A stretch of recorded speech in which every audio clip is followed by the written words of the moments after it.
Alright, so I've been hanging around the online VTuber community for a while now.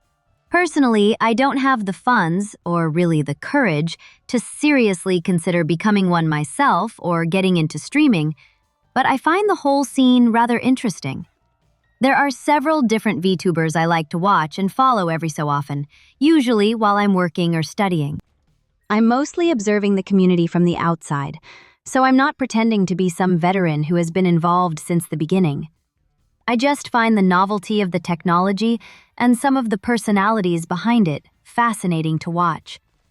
It's one of those creative spaces I find myself returning to time and time again. With all the recent drama and developments surrounding the rise of AI, I recently caught wind of a new program being developed within the VTuber community. From what I've seen so far, it looks very promising. As far as I can tell, it's a mixture between a PNGtuber and a live 2D model, with the character's appearance and movement being generated on the fly. In its current form, the technology looks like a very experimental early build. It isn't even publicly available yet, but I'm hoping to play around with it once it eventually comes out. Maybe then I could consider trying to become a VTuber myself. It looks like it could be a lot of fun, but only time will tell once the program is finally released. That is part of what makes the project exciting to me. It could give me and others a way to experiment with VTubing before spending hundreds or potentially thousands of dollars on a custom design and rig. You could test the waters, figure out whether streaming is even something you enjoy, and develop your personality before making a massive financial commitment. The technology behind it looks incredibly involved and extremely nerdy. The developer, Leaflit, even posted a 33-minute video explaining all the technical details on Twitter, or X, or whatever we're calling it now. That being said, the project has already drawn the ire of plenty of people and Twitter freaks alike, all of whom seem determined to disparage the tool before it has even been released. Some have gone so far as to gatekeep anyone who might consider using it, claiming that they would not be a real VTuber. Many of the responses are outright ridiculous. They're dismissing the project wholesale simply because AI is involved.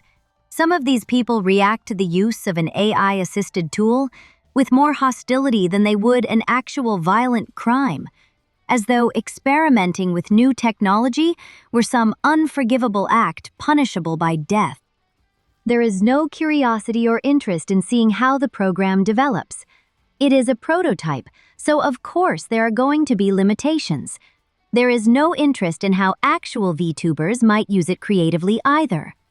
The conversation begins and ends with those two funny little letters, AI. Then everyone's brain shuts down and the rabid baboon screeching begins. And they're saying all of this on a platform that is itself increasingly powered by AI, a platform many of them willingly use and pay for.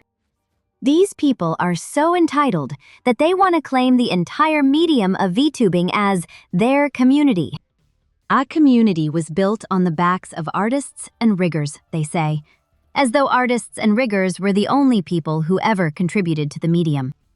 That attitude reveals the real contradiction. It is apparently perfectly acceptable for an artist to create artwork for VTubers. It is acceptable for a rigger to build and sell live 2D models. It is acceptable for companies to develop facial tracking software, text-to-speech systems, automated moderation tools, and all the other technology streamers rely on. But when a VTuber develops a cost-effective, or potentially free, alternative that could help other people enter the medium, it suddenly becomes unacceptable. How interesting. And I'm not saying artists or riggers have no value. Obviously, a skilled human artist can create a specific, polished design that an experimental generator probably cannot match. A professional rigger can add detailed movement, expressions, physics, and personality. Those services still have value.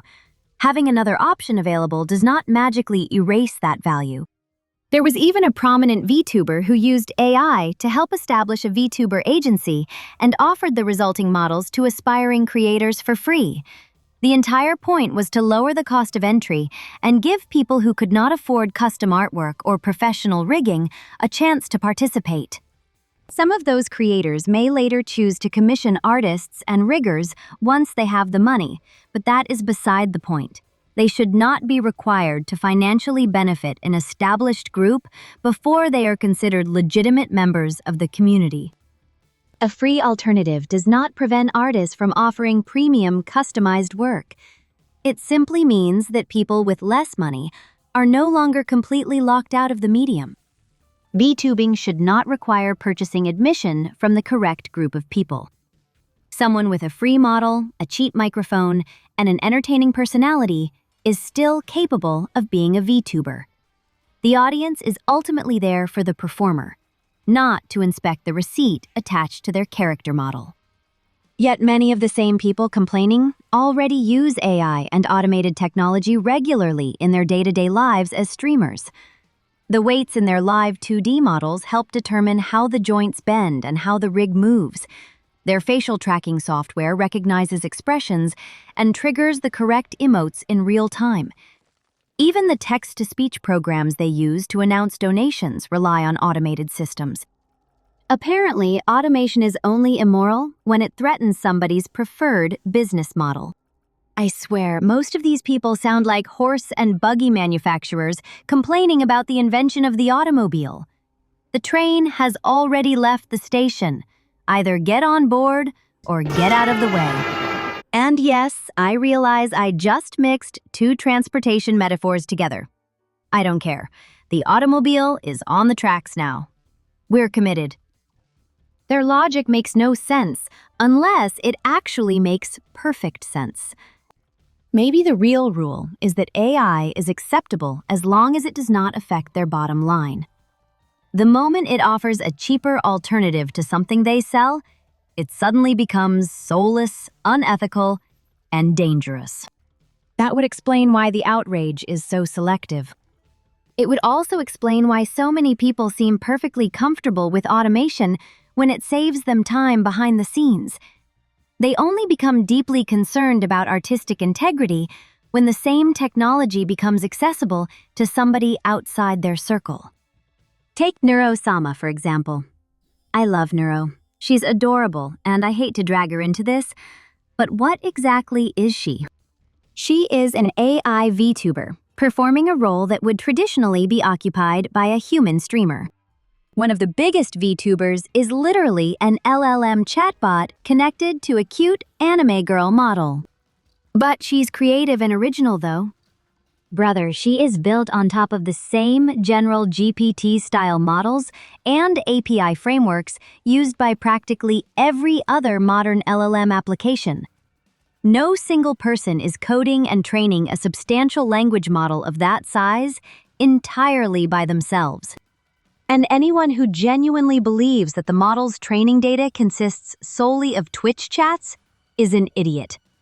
The usual defense is that Neuro is different because she is not generating artwork in real time.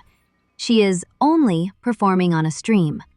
The DAL collaborates with human streamers, so people argue that the human element is still intact. But that defense completely misses the point. If replacing part of the traditional VTubing process with AI is inherently an attack on the community, then Neuro should represent a far greater threat than an experimental model generation tool. She does not merely automate one step in creating a VTuber model. She automates the performer. The model generation program still requires a human being to speak, entertain an audience, and build a community. Neuro reverses that arrangement. The artwork and software are controlled by a human developer, but the personality standing in front of the audience is artificial. Yet many of the same people who praise Neuro will condemn someone for using AI to help create the character appearing on screen. So, what is the actual principle here? Is AI bad because it removes the human element? Or is it only bad when it removes a service that somebody wanted to sell? Because from where I'm standing, A lot of these people do not seem to care very much about the person behind the VTuber. They treat VTubing primarily as artwork, rigging, and commissions, a collection of products to be bought and sold. The actual streamer becomes an afterthought. Their ability to connect with an audience apparently matters less than whether their digital puppet was manufactured through an approved commercial pipeline. Their standard appears to be simple. Whatever benefits me and my group is allowed. Whatever threatens me personally must be driven out of the community. And everyone else can go fuck themselves.